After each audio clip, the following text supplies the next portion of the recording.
In this video, we'll talk about manually filing a claim using the CMS 1500 form.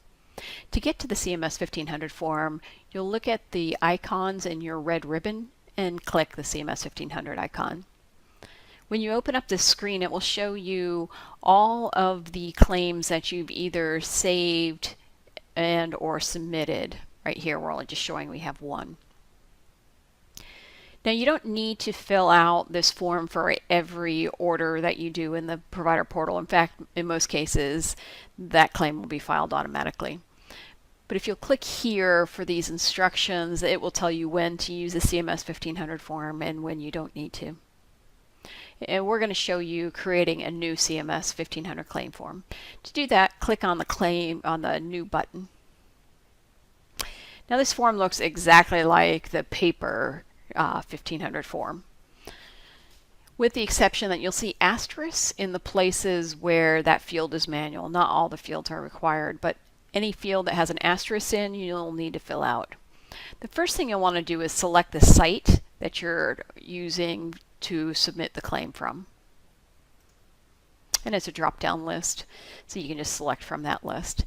Next, we're going to enter in all the data required for the CMS 1500 form.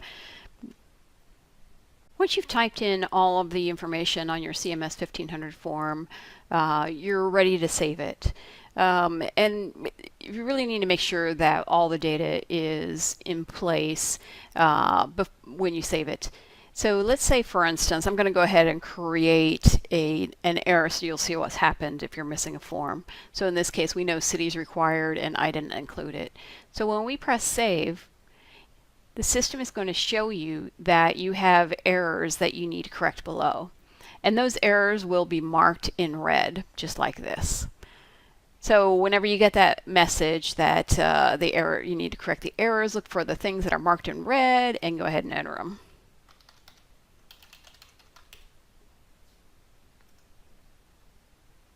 Now we're ready to save it again. And the record is saved. We didn't get a message in red, so we know everything is good to go. At this point, we can go ahead and submit it, and the way to do that is to press the submit button.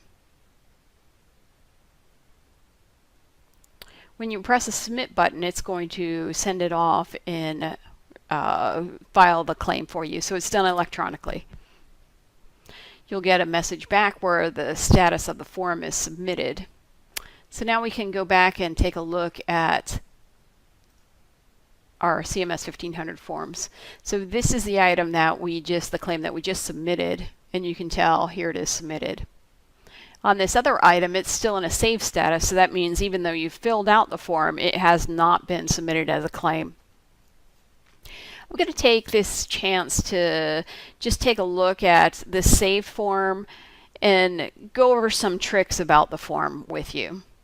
We already talked about needing to fill in all the fields that have the asterisk next to them, right? So those are the required fields, and we know if you save it and you're missing a required field, it'll give you a message in red up in this section of it. Some things that might help you filling out these forms. I won't go over everything because I know you guys fill out these forms all the time, but some things that might help you are in this box. If you fill out patient relationship to insured itself, then you actually don't need to fill out box 2, 5, and 9. You do need to fill out 9B though. But the rest of those will already be taken from the insured's name, assuming if you say the patient's relationship to insured itself, then we'll assume that all that information is the same. Another trick to filling out this form is this 17B, this NPI. Make sure you fill that out. That one's easy to forget. So just a reminder in there, if you haven't gotten that one in, that's a easy to miss one. I want to take a look at this dates of service section. This is where you're filling out your CPT codes, and it's a drop-down list. So just do a drop-down and make your selection from there.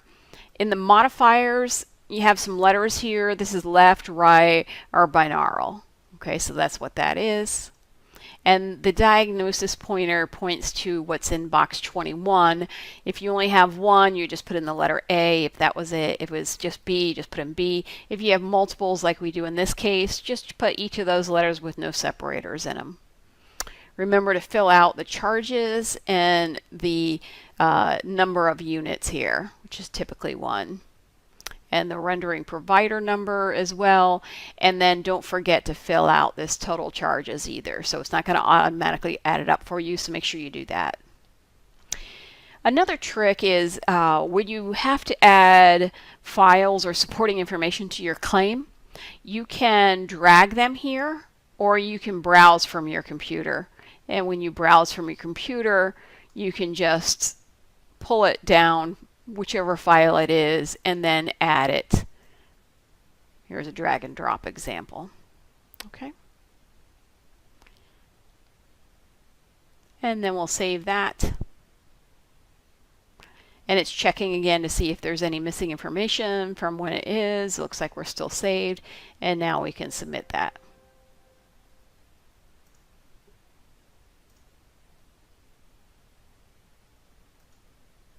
All right, and that is how you fill out a CMS 1500 form using the provider portal.